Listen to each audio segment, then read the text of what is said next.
ប្រយោជន៍ភាពរបស់ខ្លួនយ៉ាងខ្លាំងកាន់តែច្រើនពីការសហការជាផ្សេងទៀត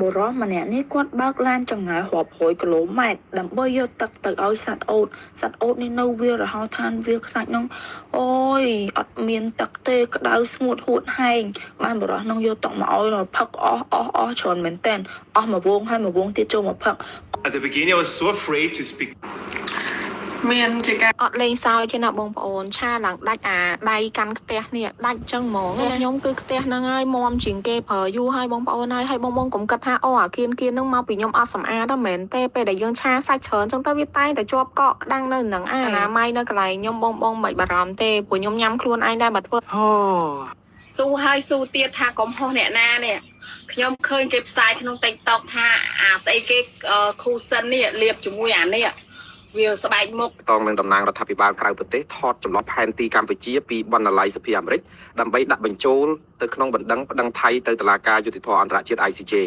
លោកអ៊ុំសំអានដែលជាតំណាងឲ្យរដ្ឋាភិបាលក្រៅប្រទេសដែលដឹកនាំក្រុមការងាររបស់លោកមួយចំនួននឹងបានទៅដល់រដ្ឋធានី Washington ថ្ងៃមិញសួស្ដីល្អពីខ្ញុំបងកូនអ្នកមានម្នាក់នេះក៏បានចោលសបត់ថ្ងៃនេះខ្ញុំណែនៅរោងចក្រផលិតនំចំណីកញ្ចប់ចំណីងាយស្រួលរហ័ស Hello បងសុំយកដូរតែតពួរមួយមុំក្រាបខេកនេះមួយចាបងយ៉ាងនេះហ៎ចាអូយនំគាត់តែតំណងនេះស្ករឆឹងនំធីរ៉ាមីស៊ូក៏មានដែរចាអរគុណមិនណែនប្រអប់អញ្ចឹងថែដែលសួរទីតាំងមិនប្រាប់ This is the best fruit I've ever had in my life. Comes from the jungle and it's called achachairu. I'm learning how to speak Portuguese. នេះគឺជាបាសីដែលមានឃើញបងប្អូននិយាយទៅអ្នកដែលគាត់ចូលចិត្តញ៉ាំអីប្លែកមានរសជាតិឆ្ងាញ់តម្លៃធូរថ្លៃឯងមកសាឡាខ្ញុំអាយ៉ាមុន break down មែនតើឡើងយំអីហ្មងហើយខ្ញុំឆានទៅនៀតអីចឹងបាទអាហ្នឹងខ្ញុំមក print max safe chop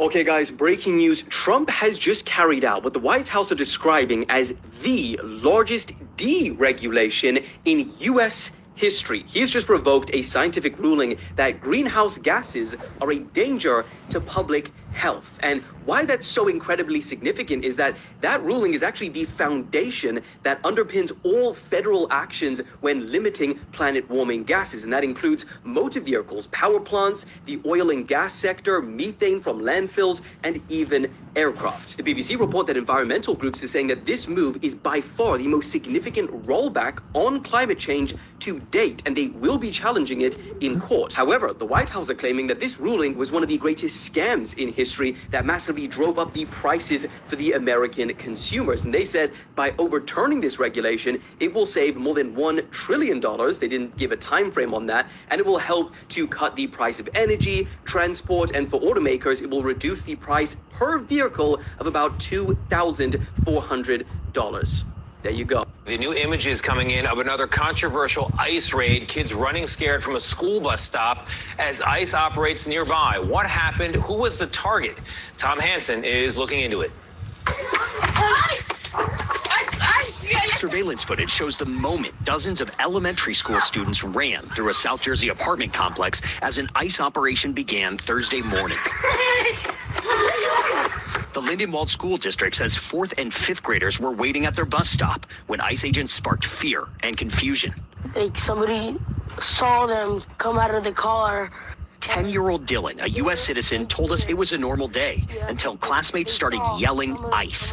Out of nowhere, like people would just start running, saying that ICE is over there, and like everybody was running, and like we all were scared. Dylan describes a chaotic scene. He told us agents started following him as he ran home. In this home security video, Dylan is frantically banging on the door, pleading for his mom to let him in.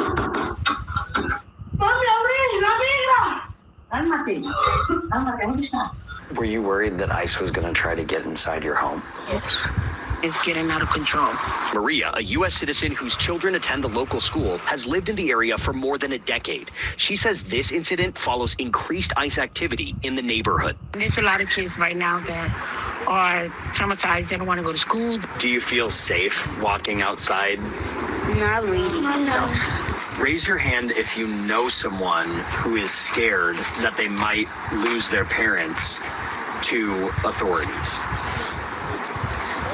How does it make you feel knowing that some of your friends are so worried for their own families? It makes me upset. Community members gathered this afternoon to protest ICE. New Jersey Congressman Donald Norcross demanded more transparency. DHS has to come forward, be transparent. Until then, Dylan says he fears he could lose his parents. This is making you emotional. Why is it so hard to talk about this for you? Because I feel like they're just gonna come out of nowhere and take my parents. And in a statement, the school district said it is providing counseling to any students who may need it. We also reached out to DHS for more information on this operation. They have not gotten back to us yet. Tony? Tom, thank you very much. We move to the other news this Friday night. The images coming in, dramatic video showing the collision of two U.S. Navy ships, a destroyer and another ship. There's also late word coming in tonight. A fighter jet was scrambled while President Trump was at Fort Bragg today. A plane intercepted. They had them so concerned. But first, hear this collision, and here's Martha Raddatz now. Tonight, images of two U.S. Navy ships colliding in the Caribbean.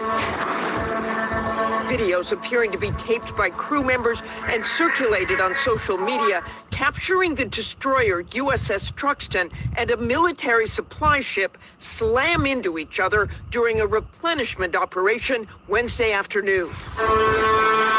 A horn blaring as the destroyer approaches the supply ship, crashing into its side. Officials now assessing whether the vessels are able to proceed with their deployment in the Caribbean, where they are part of the massive U.S. buildup to go after drug cartels. The images emerging as the Marines announced the death of 21-year-old Lance Corporal Chukwemeka Ofora of Florida, also deployed in the Caribbean, who fell overboard the USS Iwo Jima and was declared lost at sea after a days-long search. And David, to that late-breaking news, a small private plane flew within the restricted airspace over Fort Bragg, where the president was speaking today. One fighter jet was scrambled to intercept the plane. The jet released flares to alert the private plane, and the pilot then diverted to a regional airport, likely entering that restricted area inadvertently. David? Martha Raddatz with us tonight on both fronts. Martha, thank you.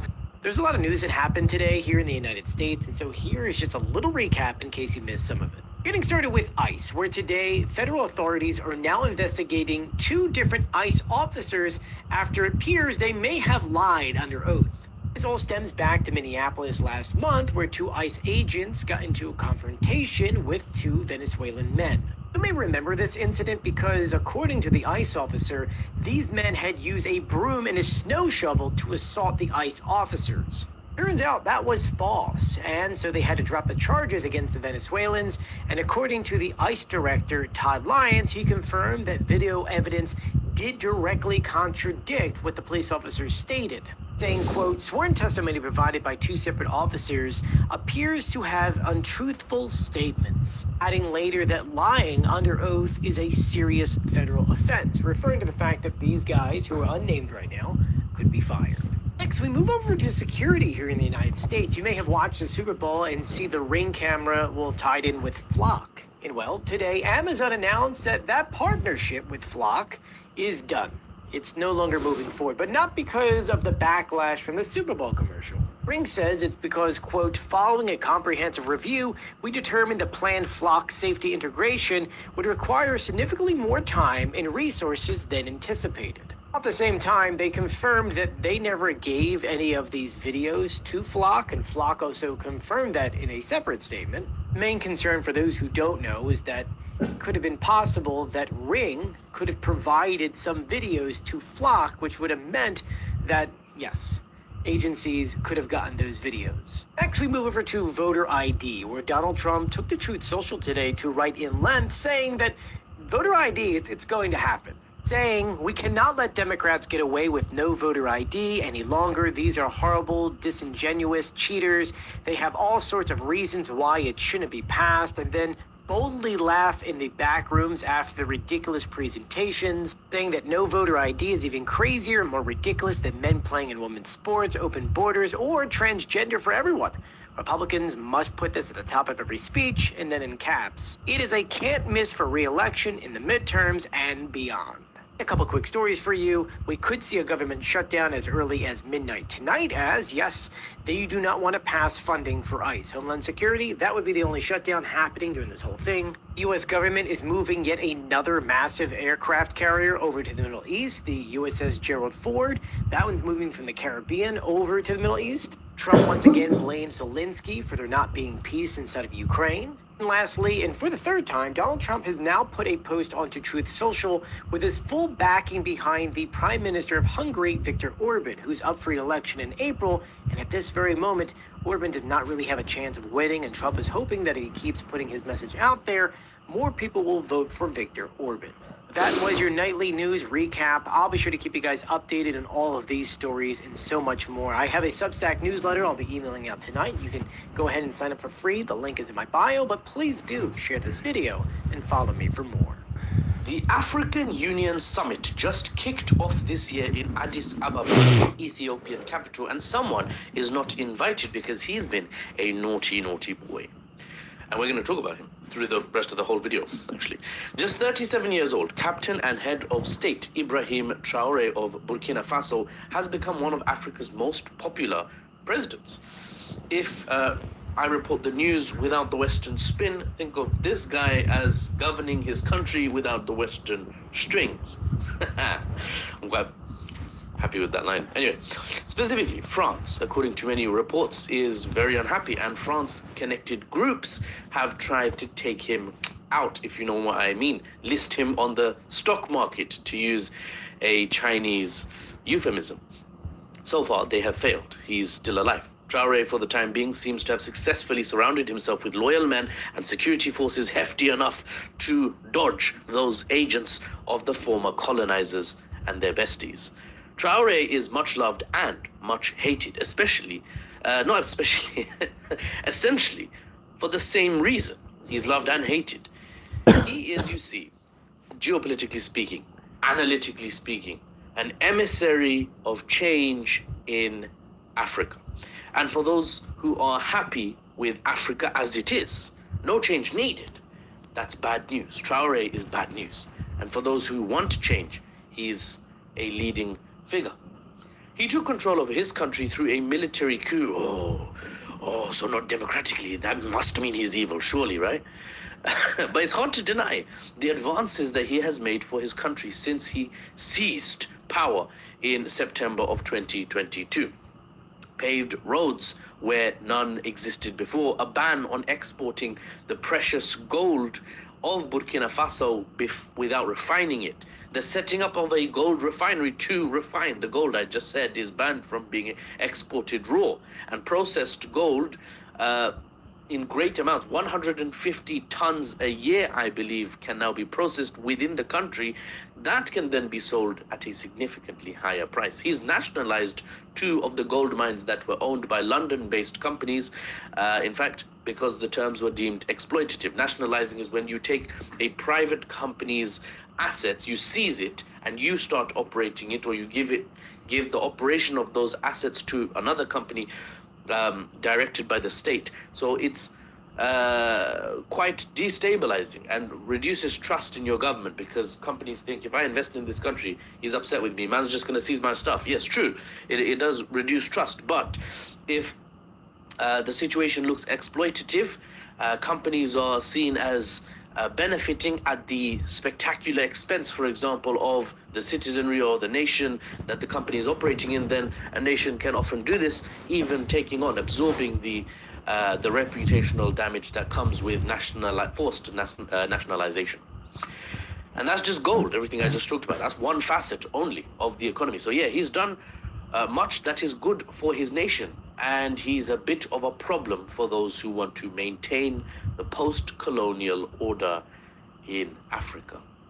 He's a leader now associated with Pan-Africanism, this idea of an Africa-wide change, a continent-spanning change that throws off the shackles of history, essentially, challenging what he calls Western imperialism and neo-colonialism, meaning new colonialism, but in a modern sort of flavor. His message resonates deeply across Africa, where many question why resource-rich nations remain impoverished even after decades of freedom from colonial rule. You have democracy. Isn't that like the guiding light of all humanity? Why are you still poor, mate? Every party, it seems, in many African countries just use funds to hold elections, potentially rigged ones, and while the elites argue and jostle for power every few years, you got a new president, you got a new prime minister, you got a new cabinet, you got a new parliament, the riches of Africa, whoever's in power, seems to continue to flow out of the continent to the richer parts of the world very smoothly, no friction there at all. So what's democracy got these African nations? That's a critical question. And it's a dangerous one. It sets people, his Ibrahim Traore types set people up to ask questions considered very dangerous in the leading bloc on the world stage to this day, the Western world, though of course their influence is diminishing as we move to multipolarity, not led solely by the US. But it makes people ask a dangerous question. Is democracy the holy grail of governance? If it is, why is Africa and African countries doing so poorly even when they have democracy? And why is the largest supporter of investment and infrastructure into the whole continent itself not a democratic country by the definitions of the liberal Western world? China. China's investing heavily in Africa, and China's not a democracy in the Western sense. The world is shifting, and Burkina Faso, with its military head of state, Ibrahim Traore, might be a symbol of what is to come ahead. If the old world of Europe gets bogged down trying to defend itself from the cold winds blowing in from the east, and the US retreats to its home continents in the Western Hemisphere, North and South America, to focus on China across the Pacific, then Africa might see less help and harm from outside its continent and from beyond its immediate neighbors. For example, some Middle Eastern countries are really close to Africa on the eastern side. In such a scenario where foreign intervention, foreign aid, foreign everything sort of just drifts away from the continent, in such a scenario, nations may shift gears in Africa and transform into different beasts altogether, for better or worse. Time will tell, and I'll keep reporting on it, with the news and the analysis, unbiased and without the Western spin. Ladies and gentlemen, I'm Mahfouz /News Baba, and I'll see you on the next one. Well, that partial government shutdown is now in effect as the stalemate over the Department of Homeland Security and immigration enforcement operations continues, meaning hundreds of thousands of federal workers could be on the job without pay. The federal government has officially slipped into a partial shutdown after lawmakers failed to agree on spending. Democrats refusing to approve funding for the Department of Homeland Security unless changes are made to immigration enforcement. We've drawn a line in the sand on behalf of the American people, and we're not going to allow the Congress to cross it. ICE needs to be dramatically reformed. Period. Full stop. ICE operations receiving considerable blowback after the Minneapolis shooting deaths of American citizens Alex Preddy and Renee Good. Democrats are calling for sweeping reforms, including requiring ICE agents to stop wearing masks, display ID, coordinate with state and local governments, and obtain warrants signed by a judge before making arrests. But Congress has not been in session. The halls of Congress sit empty. Republicans sent lawmakers home for a week-long holiday recess. President Trump telling ABC News' Mary Bruce that he plans to personally get involved in talks. So I am here to protect law enforcement and our great police and ICE and Border Patrol and everybody. I'm here to protect them because they're protecting us. Even with the shutdown in effect, ICE operations are expected to continue thanks to $75 billion in funding from the Big Beautiful Bill that passed with GOP-only support during the summer. But without a deal, most of the department's 272,000 employees, including the Coast Guard, TSA, and FEMA, will remain on the job without pay. Now, according to the Department of Homeland Security shutdown plan, more than 90% of the agency's 272,000 employees would have to continue to work without pay during that shutdown. រយៈពេលជាច្រើនទសវត្សរ៍មកហើយរង្វាស់បញ្ញាឬក៏បន្ទុក IQ របស់មនុស្សបានកើនឡើងពីមួយចំនួនទៅមួយចំនួនក៏ប៉ុន្តែឥឡូវនេះអ្នកវិទ្យាសាស្ត្រអាមេរិកព្រមានថានិន្នាការនេះកំពុងតែដើរបញ្ច្រាស់ទៅវិញនៅក្នុងសវនាការរបស់ព្រឹទ្ធសភាសហរដ្ឋអាមេរិកនាពេលថ្មីៗនេះលោក Jared Coney Howard អ្នកជំនាញផ្នែកខួរក្បាលនិងប្រព័ន្ធសរសៃប្រសាទបានប្រាប់សមាជិកព្រឹទ្ធសភាថាយុវជនចំនួន Z ឬក៏ Gen Z អាចក្លាយជាចំនួនទំនើបដំបូងគេបង្អស់នៅក្នុងប្រវត្តិសាស្ត្រដែលមានសមត្ថភាពគិតវិភាគនិងផ្ដោតអារម្មណ៍ខ្សោយជាងឪពុកម្ដាយរបស់ពួកគេនេះមិនមែនមានន័យថាពួកគេមិនឆ្លាតនោះទេក៏ប៉ុន្តែការគិតស៊ីជម្រៅបានចុះខ្សោយទាញទម្លាក់នៅកម្រិតបញ្ញាដោយសារតែបញ្ញាសិប្បនិម្មិតនិងទូរស័ព្ទឆ្លាតវៃបានផ្លាស់ប្ដូរដំណើរការរបស់ខួរក្បាលរបស់ពួកគេ Gen Z គឺជាមនុស្សកើតចន្លោះឆ្នាំ 1997 ដល់ 2012 ដូច្នេះពួកគេមានអាយុប្រហែលពី 12 ទៅដល់ 27 ឆ្នាំនៅទូទាំងពិភពលោកមាន Gen Z ជាង 2,500 លាននាក់ស្មើនឹងជាង 30% នៃប្រជាជនសរុបនេះជាចំនួនដែលធំជាងគេនិងជាប់បច្ចេកវិទ្យាខ្លាំងជាងគេនៅក្នុងប្រវត្តិសាស្ត្រយោងតាមលោក Howard ការអានឲ្យបានយល់ស៊ីជម្រៅការចងចាំរយៈពេលវែងការផ្ដោតអារម្មណ៍យូរនិងការដោះស្រាយបញ្ហាស្មុគស្មាញកំពុងបង្ហាញសញ្ញាធ្លាក់ចុះក្នុងចំណោមពលរដ្ឋ Gen Z នៅទូទាំងពិភពលោករួមទាំងនៅបណ្ដាប្រទេសអភិវឌ្ឍន៍ផងដែរ The United Nations still has tremendous potential to be a tool for good in the world. But we cannot ignore that today, on the most pressing matters before us, it has no answers and has played virtually no role. It could not solve the war in Gaza. Instead, it was American leadership that freed captives from barbarians and brought about a fragile truce. It has not solved the war in Ukraine. It took American leadership in partnership with many of the countries here today just to bring the two sides to the table in search of a still elusive peace. It was powerless to constrain the nuclear program of radical Shia clerics in Tehran. That required 14 bombs dropped with precision from American B-2 bombers. And it was unable to address the threat to our security from a narco-terrorist dictator in Venezuela. Instead, it took American special forces to bring this fugitive to justice. In a perfect world, all of these problems and more would be solved by diplomats and strongly worded resolutions. But we do not live in a perfect world. And we cannot continue to allow those who blatantly and openly threaten our citizens and endanger our global stability to shield themselves behind abstractions of international law which they themselves routinely violate. This is the path that President Trump and the United States has embarked upon. It is the path we ask you here in Europe to join us on. It is a path we have walked together before and hope. China changed one rule and saw a major rise in marriages last year. Today is Valentine's Day, and marriage registries across the country, including the one here in Beijing, have seen a lot of bookings. China's government is pushing hard to encourage more young people to get married, as Beijing tries to reverse a declining birth rate that could hurt its economy. Last year, Chinese officials made a major change. For the first time, people can get married anywhere in the country. That means couples living in major cities.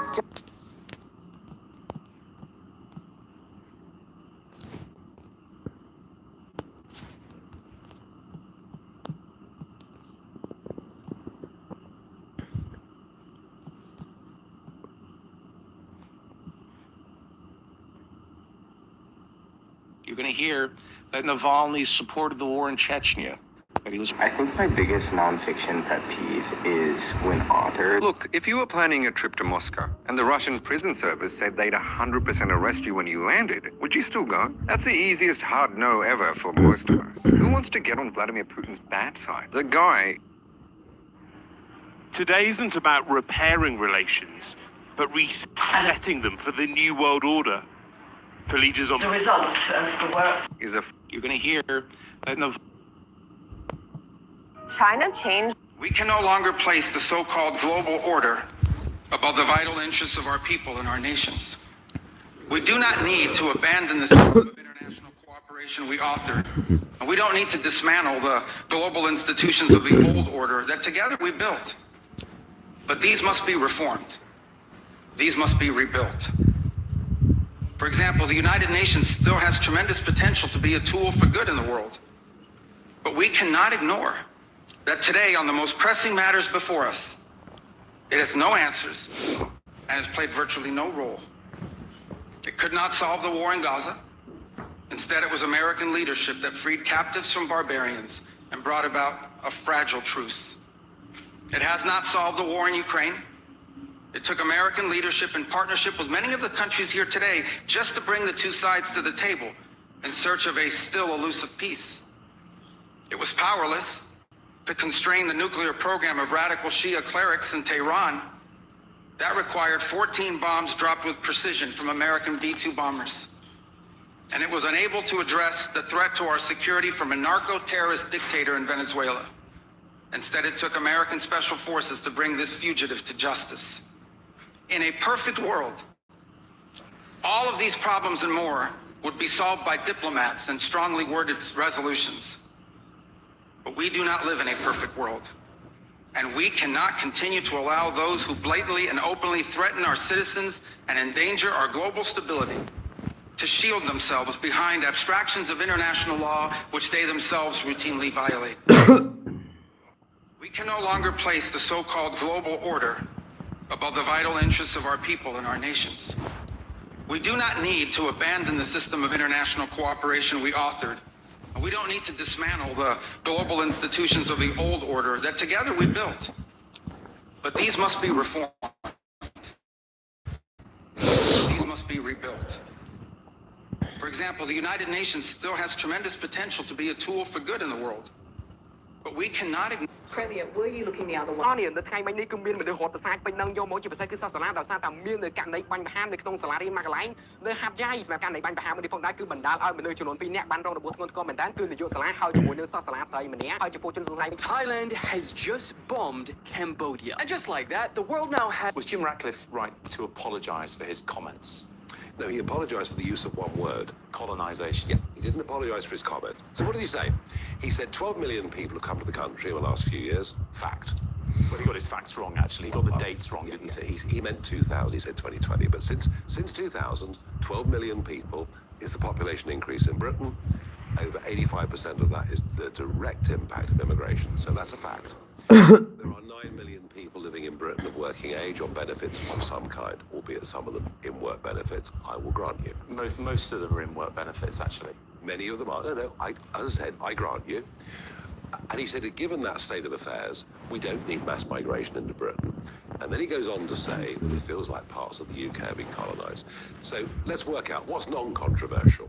What's non-controversial is an explosion in the population without the financial compensation to make people's lives better. And I would argue access to the NHS, housing rents, etc. have been damaged by it. Now, the use of the word colonisation, that's what he's withdrawn. Do you think that's offensive? I think it's probably, in the dictionary definition, correct, but perhaps people aren't quite ready for it. That they actually listen to Mark Rutte speak, listen to Starmer speak, where they as if they have this massive army behind them. They've got nothing. Just the opposite. As a matter of fact, over the weekend, there was another story that broke I'd like to get your reaction to, and that is in Germany and in several other countries around Europe, including Poland, and at least one other, which doesn't come to memory right now, they are literally trying to kick out all the Ukrainian refugees who are there, and they're telling them, you're no longer going to be on our welfare system and you're no longer going to be able to get checks.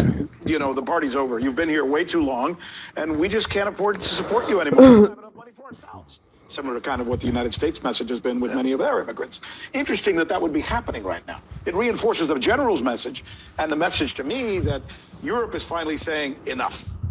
Well, it's politics. You know, when it was politically viable, economically viable, Europe did this whole open borders, bringing the immigrants thing. It cost them billions of dollars. Well, it's a losing proposition. They've ruined their societies because they didn't have effective plans for integration. and they've ruined their economies. And on top of that, this is parallel tracking with the disaster that is Ukraine.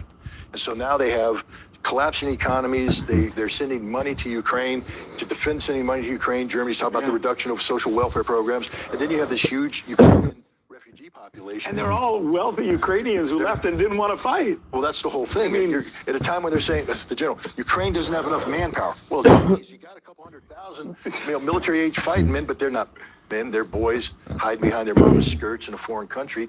Real men would say, I mean, look, right. I believe that Ukraine has patriots. Of course. Most of those patriots are dead. And the Ukrainians are great people. They're great people. And, there's that old story from Bakhmut where the Russians surrounded Ukrainian soldiers in the basement and said, brothers, come out. We won't kill you. You fought bravely. Come out.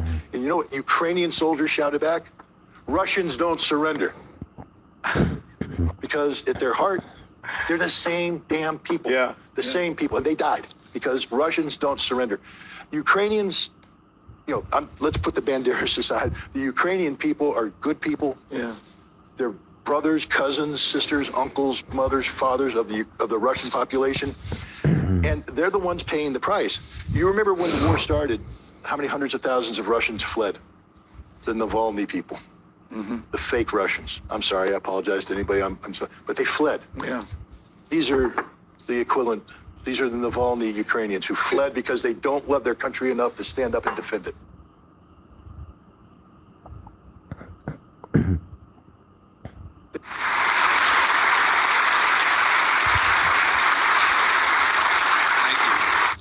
We are part of one civilization, Western civilization. We are bound to one another by the deepest bonds that nations could share, forged by centuries of shared history, Christian faith, culture, heritage, language, ancestry, and the sacrifices our forefathers made together for the common civilization to which we have fallen heir. And so this is why we Americans sometimes come off as a little direct and urgent in our counsel. This is why President Trump demands seriousness and reciprocity from our friends here in Europe. The reason why, my friends, is because we care deeply. We care deeply about your future and ours. And if at times we disagree, our disagreements come from our profound sense of concern about a Europe with which we are connected, not just economically, not just militarily. We are connected spiritually, and we are connected culturally. We want Europe to be strong. We believe that Europe must survive. We are not the Britain of the Brexit years anymore, because we know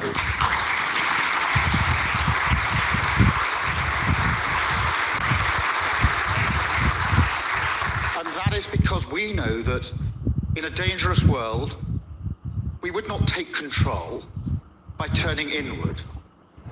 We would surrender it. And I won't let that happen. That's why I devote time as Prime Minister to Britain's leadership on the world stage. And that's why I'm here today. Because I am clear.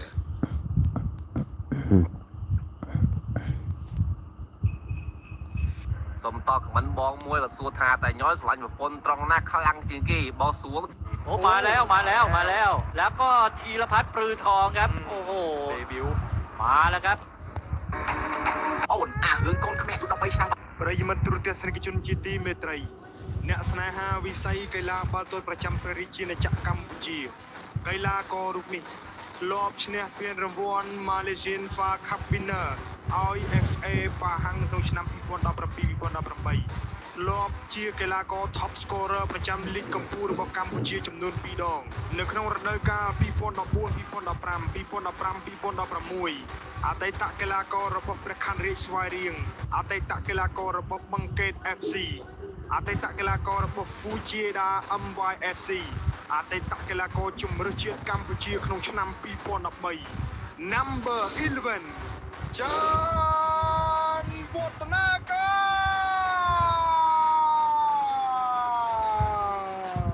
បច្ចុប្បន្ននេះច័ន្ទវឌ្ឍនាការនៅប្រកបអាជីពនៅក្លឹបបាល់ទាត់បឹងកេត FC បច្ចុប្បន្ននេះគាត់មានវ័យ31ឆ្នាំហើយប បងប្អូនអ្នកខ្លះជា fan របស់ច័ន្ទវឌ្ឍនាការហើយបងប្អូនអ្នកខ្លះធ្លាប់មើលជម្រើសជាតិកម្ពុជាលេងក្នុងកំឡុងដែលគាត់លេងសូម comment នៅខាងក្រោមវីដេអូនេះប្រសិនបើបងប្អូនចង់ឲ្យខ្ញុំនិយាយកីឡាកររូបណាទៀតសូម comment នៅខាងក្រោមតែកុំភ្លេចជួយ follow និង copy link របស់ admin ម្នាក់មួយផងអរគុណច្រើនសម្រាប់ fan ទាំងអស់គ្នា If we currently live in the 2000s, then how did dinosaurs exist millions of years ago? You just want me to explain all of human history, don't you? Humans were living a long, long time ago. They weren't really thinking about time. This is why I say time doesn't exist. Now, time exists in a manner that I will be